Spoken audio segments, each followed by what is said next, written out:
Blue Ribbon Committee hearing. Bukas tuloy po mga alas 10 ng umaga na pamumunuan ni Senador Alan Peter Cayetano, Senador Pia Cayetano at Senador Rodante Marcolita. Tuloy po bukas alas 10 at ang pinakamaganda dito ay dadalo po yung karagdagang 14 na witnesses na kasamahan ng mga 18 brave ex-marine. Madagdagan po ng 14 pa na mga witnesses bukas ang dadalo. Kaya tingnan natin bukas o abang-abangan natin bukas kung ano ang gagawin na naman ng mga taong gustong harangin yung investigasyon dyan tungkol sa flood control at saka sa mga mali-malitang pera na idinideliver doon sa mga taong kurap. Di ba? Tingnan natin bukas, sigurado yan, may haharang na naman dyan, biruin mo. 14 na naman na madadagdag na mga witnesses. 18 plus 14 equals 32 na po lahat ang mga witness na magsasalita tungkol dyan sa mga delivering pera na nakalagay sa malita at sa mga expandable bag. Madagdagan at sinasabi pa nga ni dating Congressman Defensor o Mike Defensor at kay Attorney Baligod na may 7 pa. Pagkatapos ng 40 na yan, may 7 pa na madadagdag. Grabe po, napakadaming witness dyan sa delivery ng mga pera. Ayaw pa nilang paniwalaan. Gusto pa nilang harangin. Pero, nung si Madriaga nagsalita na galing sa kulungan o nakakulong, pinapaniwalaan kaagad. At yan nga ginagamit nilang witness laban kay BP Sara Duterte. Di ba? Nasaan ang hustisya niyan? Isang tao nagsalita na nasa kulungan pa, pinapaniwalaan nila. Pero ito, 18 na Marines at may dadagdag pa nga yung 14 at may 7 pa, ayaw nilang maniwala. Di ba? Ayaw nilang maniwala sa mga X-18 Marines, yung mga sinasabi nila. Pero yung si Madriaga, pinapaniwalaan nila. At saka yung mga sinasabi ni Trillanes. Di ba? Nasaan ang hustisya? Di ba? Kaya bukas, tingnan nyo po, manood po kayo sa live bukas alas 10. Tingnan po natin bukas kung sino-sino na naman dyan ang gustong haharang para mapagtakpan yung katiwalian. Lalo-lalo na yung bigayan ng malita na laman ay pera. 14 na madagdag ha.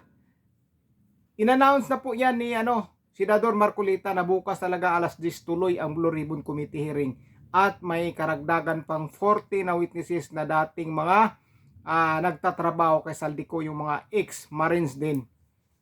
Sa baga, madagdagan yung ex-18 Marines ng 14. So 32 na sila lahat bukas na iimbitahan.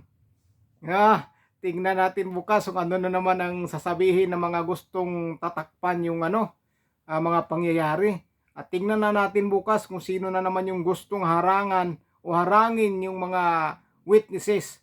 Sigurado yan, ngayong gabi pa lang hindi na yan sila mapakali kung ano po ang gagawin nila para maharang nila yan o para mapigilan nilang investigasyon bukas dahil mayroon karagdagang 14 na mga dating nagtatrabaho kay Congressman Saldico.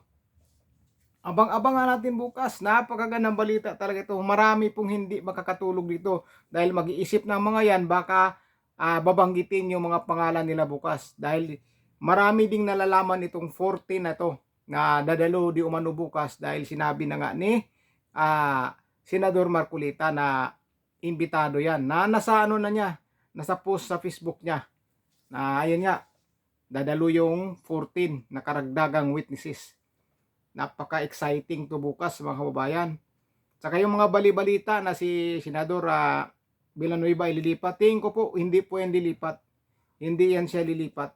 Solid na po yung 12 na yan. Baka yung sa kabila nga may lilipat pa din. Pag yan si JB Ejercito nagdadalawang isip na yan eh. Magdadalawang isip na yan. Kaso nga lang, iniisip siguro yan, baka pag lumipat siya, pati siya madadamay. Pero nakikita nyo, napapanood nyo yung interview niya. Naniniwala siya sa mga X-18 Marines eh. Na imposible naman daw na magsisinungaling yung mga X-18 Marines sa mga sinasabi. O di ba? Doon pa lang nakikita natin na naniniwala si Senador Ejercito sa mga sinabi ng mga witnesses na yan. Bukas madagdagan pa ng 14. O di ba? Tingnan natin kung hindi pa rin sila maniniwala sa mga witness na yan. Tingnan nyo, pag tinatanong sila, halos nagbabasa ba sila ng script? Di ba? Wala. Hindi kagaya dun sa ibang nagwi-witness ko no, ng haba-haba ng script, may paiyak-iyak pa. Di ba? May script na, may paiyak-iyak pa. Pero itong mga Brave 18, siyempre may susundan sila, pero hindi nila binabasa.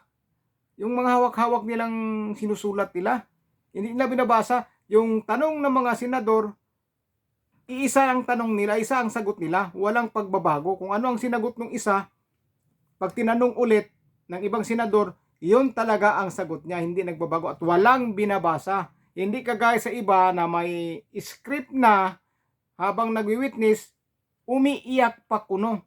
Ilang naging witness na raw na o ilang witness na kuno na may hawak na script na may umiiyak, may kasamang iyak.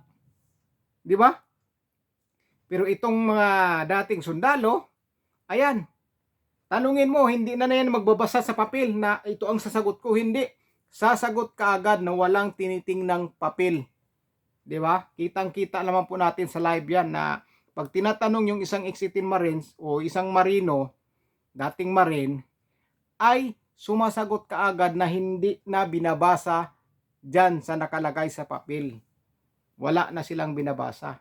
Yung iba, may script na, may paiyak-iyak pa. Di ba? Nakikita nyo? Nung dati sa kamera, si Madraga umiiyak. Si Garma umiiyak. Sino pa ba? May isa pa umiiyak. May script na umiiyak, pero umiiyak. Hindi natin alam kung anong iniiyakan niya. Baka nahihirapan sa script na hawak niya. Pero itong mga Brave 18, di ba? Pag tinatanong, diretso ang sagot. Pag tinanong yung isa, diretso din ang sagot. Wala na yung isip-isip pa. Dahil ikaw kasi tao, kapag alam mo talaga ang pangyayari at alam mo yung ginagawa mo at yan ang itatanong sa'yo, kahit wala ka nang babasahin, masasagot at masasagot mo yan. Pagka talagang alam mo yung totoong nangyayari. Kailangan mo pa ba ng script kung talagang alam mo yung nangyayari talaga, alam mo ang katotohanan, hindi mo na kailangan ng script yan, masasagot at masasagot mo ang katanungan. Ang humahawak ng script, yung nagbabasa ng script, yung mga hindi alam kung ano yung isasagot. Di ba? Halimbawa, ikaw, alam mo ang mga nangyayari. Siyempre, pag tinatanong ka, masasagot mo kaagad kahit walang nakasulat sa papel. Dahil alam mo nga ang mga pangyayari. Kagaya ng mga Brave 18 na yan, alam nilang pangyayari.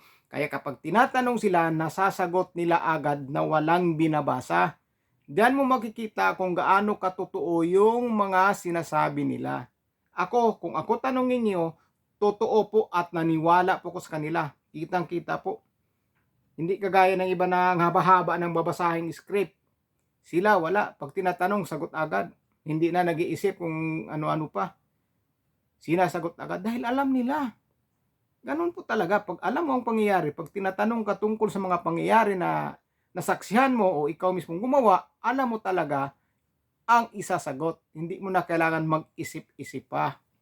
Yan po, makikita mo talaga dyan kung ano ang kaibahan sa mga taong nagwi-witness ko no, na may mga script at sa mga taong totoong nagwi-witness at nagsasabi ng katotohanan.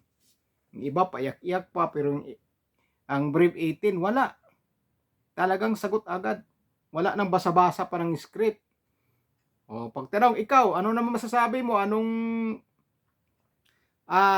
ginawa mo nung pangyayari na yun? Sagot agad, di ba?